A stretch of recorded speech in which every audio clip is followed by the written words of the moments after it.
Update. My fiancé got a face tattoo without talking to anyone.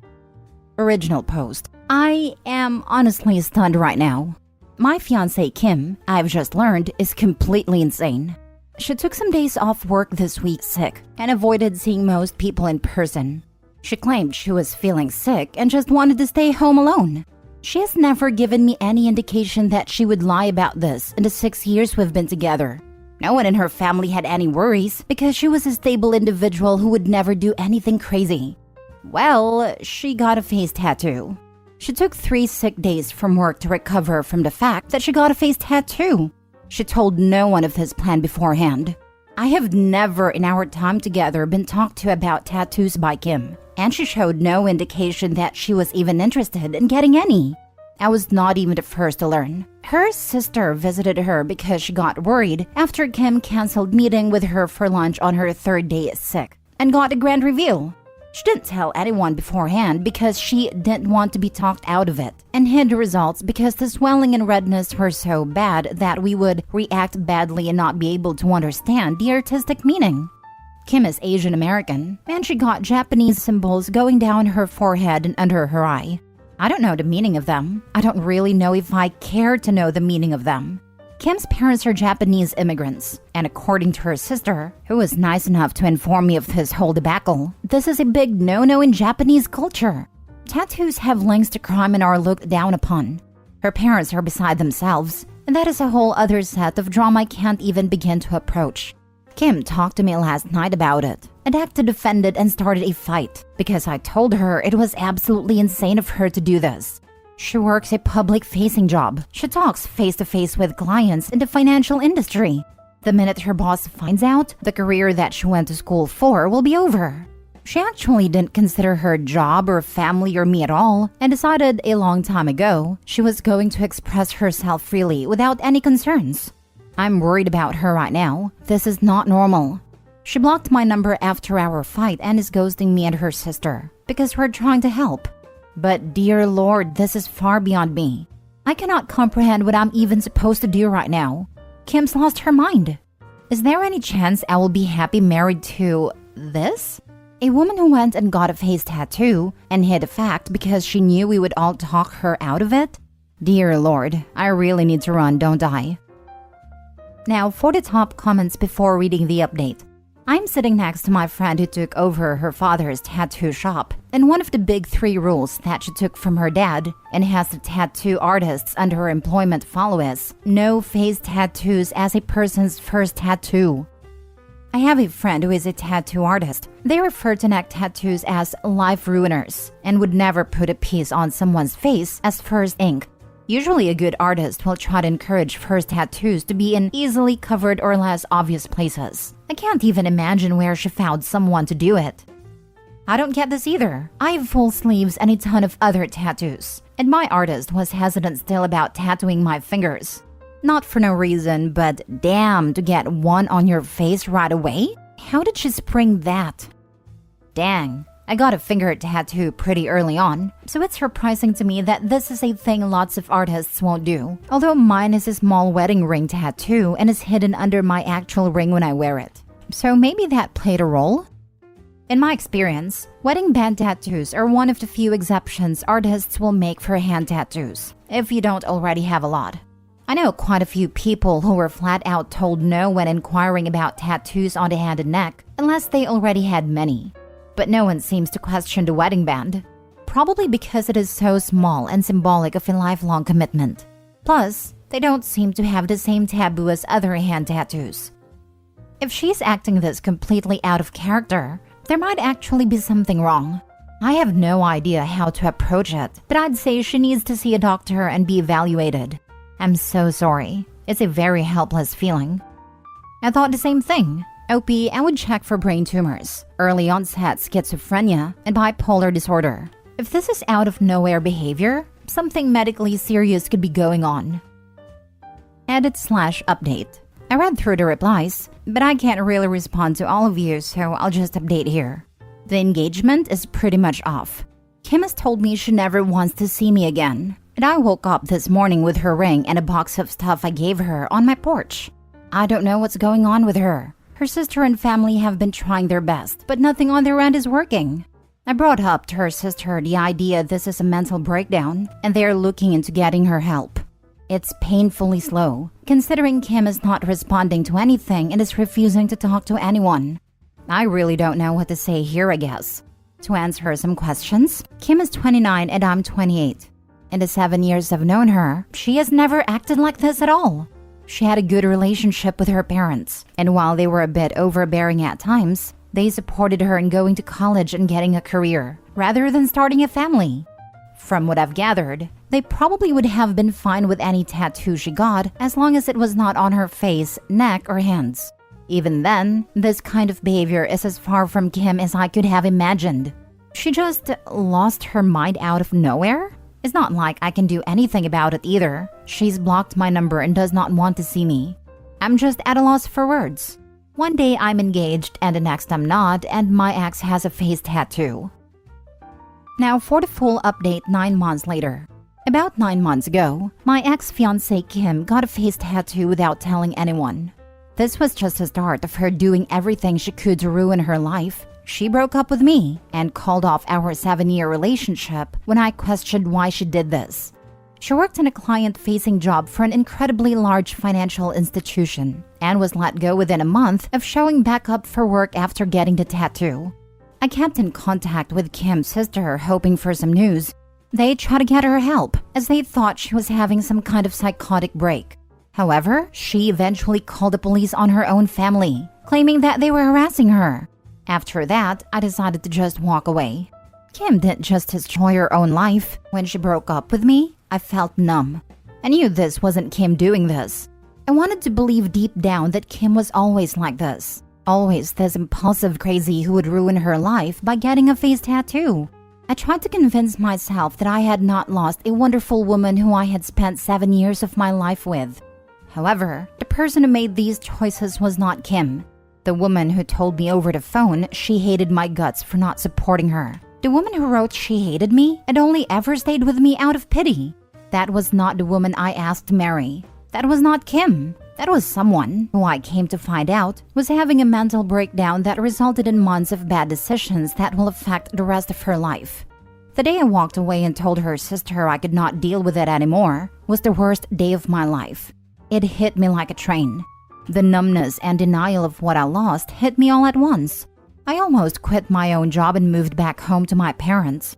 I can only thank my boss for being so understanding that she let me take 4 weeks off to deal with what happened. She and the rest of my team went far beyond what should ever be expected of co-workers and management, that it makes me realize how close I was having to leave a job I actually enjoy. I never moved on from Kim, but I came to accept what had happened. I thought I was okay until 2 weeks ago. I got a call from Kim. She had blocked my number and done everything she could to remove me from her life. My mind just blanked when I saw it was her calling. I picked up, and it was actually her. We didn't talk. I did not know what to say to her. We decided she would come over to my place and we talked. The tattoo is still there, but she's covering it up now with makeup. She says when she has the funds, she's going to look into getting it removed if possible. She had lost a lot of weight since I last saw her. She's not been able to find a new job, and she'll probably need to move to a new city for that. She wasn't the Kim I had fallen in love with. She was like a shell of her. Something just wasn't there anymore that used to be.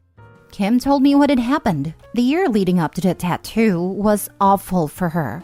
The stress of everything seemed to pile up more and more. I'll respect her and keep much of what she told me secret. However, the thing that is important is that she secretly started doing methamphetamines to keep her performance up at work and to deal with everything.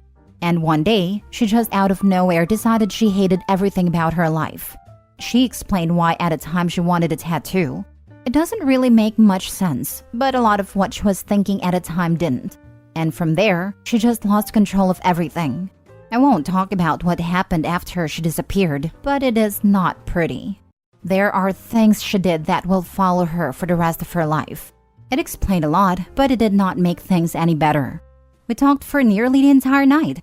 She did not leave my place till almost 4 a.m. Since then, she said that she wants to try and get back together with me. She admitted she knows things cannot be the same, yet she wants to try. I haven't talked to anyone about what I'm about to say yet. I've held off on talking to Kim about it because it feels selfish. But there's something about the way Kim acts, about the way it affected my life that irks me. When we talked that night, she said that I was lucky she cut me off. I was lucky I didn't get put through any of this. I was lucky that my crazy ex wasn't at my door screaming or showing up to my work and causing a scene. She acts like my life wasn't affected at all. I told her what happened after she left. How much it hurt, how I almost quit my job and moved across the country. Her response was dismissive. Like, because I didn't go through with that, I don't get to complain. She acted like because I was not the one with a tattoo on her face, I don't get to act like it had long-lasting effects on me. She didn't even apologize for the explicit and hateful note she left with my things when she returned them, or for the phone call where she called me a manipulative, selfish a-hole who only wanted her for her body, or even just for breaking up with me. She knows she was wrong to do it, but it's almost as if she's acting like because she had a breakdown, I can't hold her accountable for what she did to me, because it wasn't long-lasting. I texted her last night saying how hard it was for me when she left, and she ignored it entirely and tried to move on. No acknowledgement at all. I don't know why, but it hurt me. It hurt me so much. I feel like I did back when all those emotions finally hit me after she left. I wish she had just never came back into my life now. I wish I didn't know what happened. I wish I hadn't picked up the call. Because it hurts. But a part of me feels like I'm being selfish or complaining too much. That I don't get to feel this way because I'm not the one who had the mental breakdown. You are not being selfish. You are choosing yourself. She may have been going through a breakdown all those months ago, but she also chose herself over you, her family, and her career. Are you lucky that she cut you off? Maybe. But that's something that you are allowed to think, not something she's allowed to say, especially while being so dismissive and stoic in the face of the pain she put you through. I think you need to block her, cut contact completely and move on with your life free of her. You need to protect yourself emotionally and psychologically, and keeping in contact with her is not the way to do that. Be safe. Someone acting that way isn't choosing herself. She sounds dissociative and like she's barely coping. Meth puts hard miles on people. I think it's more accurate to say she chose drugs. That's very true. Perhaps it wasn't so much she chose drugs, but rather they stole her, her loved ones, her livelihood, and her life. But hopefully not all her life. While she clearly needs professional help and support, I don't think that OP should be the one to provide that. For both their sakes. Cut her off again. She thinks she's entitled to a relationship because she suffered a breakdown? She thinks she's deserving of a second chance, but she's not worthy of it because all she's ever been to you in the last year is a bloody migraine. So it's still just all about her. Never mind the hell you went through. It sounds like your gut is telling you not to get back with her. I agree with your gut. She had so many opportunities to make a better decision every step of the way. She had so many chances to let you in and get the support she needed, but she didn't. She let you drown with her, and now she's acting like she somehow spared you from what she went through? Your ex has a really long way to go before she can be in a relationship again with anybody. My friend is mad at me for rejecting her boyfriend in the past. So I, 20 female, have been single for quite some time now, and am now actively dating. I sometimes post on my stories or share relatable memes about wanting a relationship or I'm so lonely. So I normally get DMs from guys saying they want to wife me up, or if I would be willing to go on a date with them. And like any other normal person, I have my own set of standards or preferences when it comes to looks and stature in life. Like if they have the same goals as me, etc. I have always been blunt and respectful when it comes to rejecting those that I don't think wouldn't suit my personality or what I'm looking for right now. Some are just trying to hook up or have a casual relationship, and I'm not very fond of that. And of course, not everybody is respectful or comprehends when I reject them, and still continue to hit me up. Well, there's this one guy, let's call him Jeff. Jeff and I go to the same university and thought that I was cute. So he tracked down my socials and asked me out. I have some classes with him and didn't really hear the best things about him. So I told him I wasn't interested and that I was already dating someone and thinking of becoming serious with them. I am. But for a month or so, he still continued to DM me and bother me at times during class. Luckily though, it stopped and I heard him at someone else. What I didn't know was that the girl he was meeting was a friend of mine. She only recently found out that he liked me previously when she went through his phone and saw our DMs, which was mostly of him just talking. And now she's been making little digs at me, like sarcastically say, "Oh, you're the pretty one, right? You even rejected my boyfriend," or calling me Miss High Standards Girl, or "Sorry if my boyfriend or my tastes are below your standards," saying it in a joking way. Sometimes, even when I come into a room with her and her boyfriend, she would automatically shield me from him or cover his eyes, but says all of that is a joke. Either way, I feel like I'm now walking on eggshells around her. I can't call her out immediately as we have the same major, and it's a small population, and have the same friend group. My friends just told me that I'm probably overthinking it, but her tone and now the way she treats me is different. Like sometimes she would scold me for wearing makeup or dressing a certain way when her man is there, as if I'm there to entice him all the time, even when she knows I'm now exclusive to someone else. How do you even address this? "Sorry, I didn't bang your boyfriend when I had a chance?" On a real note, maybe you should just talk to her and let her know that the comments make you uncomfortable. You didn't want her man then, and you don't want him now. Neither one of them knows when to knock it off, so it sounds like they're perfect for each other. I'm gonna take a guess here that she's mad that her boyfriend isn't attractive in the eyes of everyone and wants to be seen as dating someone desirable. But if Opie had dated him, she still would have found a way to be insecure about it. Damned if she do, damned if she don't kind of situation.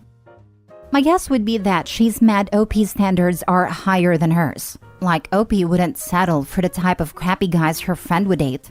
That, plus the knowledge that Opie is the unobtainable girl to her boyfriend, and she's the girl who would settle for him. That probably makes her feel like dirt in comparison, and she probably feels like a consolation prize. It's hard enough feeling like a consolation prize. She has to feel like a consolation prize when her friend is the first place prize. I've had friends who are prettier than me. I know it must sting. But there comes a point where you decide to be mature about it. Opie's friend needs to realize that she and Opie simply aren't the same person, so they're not going to be attracted to the same traits in men. They could even end up attracted to the same man, but for completely different reasons.